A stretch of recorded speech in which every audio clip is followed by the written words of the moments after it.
ஒரு அழகான பசுமையான புல்வெளியில் கோகோ என்ற ஒரு வெட்டுக்கிளி வாழ்ந்தான். அவனுக்கு நாள் முழுக்க பாடவும் நடனமாடவும் தான் பிடிக்கும். அவன் ஒரு காலங்களையும் அழகான தன்னோட பாட்டை பாடி வரவேற்பான். வெயில் காலம் சூப்பர் என்று பாடிக்கொண்டிருந்தான். அப்போது திடீர்னு பாஸ்ன்னு ஒரு சத்தம். யாருப்பா இது என்று கோகோ பார்த்தார்.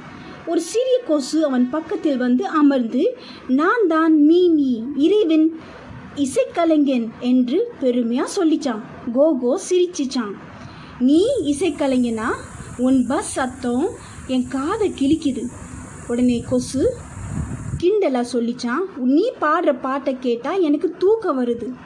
இருவரும் சண்டை போட்டாங்களாம். அதை பார்த்த வண்டுகள் பூச்சிகள் எல்லாம் சிரித்து மகிழ்ந்தனர். அப்போது ஒரு புத்திசாலி பெரிய வண்டு வந்துச்சான். சொல்லிச்சான், 2 பேரும் எதுக்கு சண்டை போடுறீங்க? 2 பேருமே சேர்ந்து ஒரு இசைக்குழு அமைச்சா என்ன?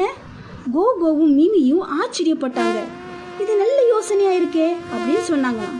உடனே அந்த ராத்திரியே நிலவெளியில் கோகோ தன் கிட்டாரை வாசிச்சுச்சான். மிமி தன் பாஸ் சத்தத்தை இசையாக மாற்றி இருவரும் சேர்ந்து ஒரு அழகான பாடலை பாடினாங்களாம். எல்லா பூச்சிகளும் ஆடத் தொடங்கினாங்க.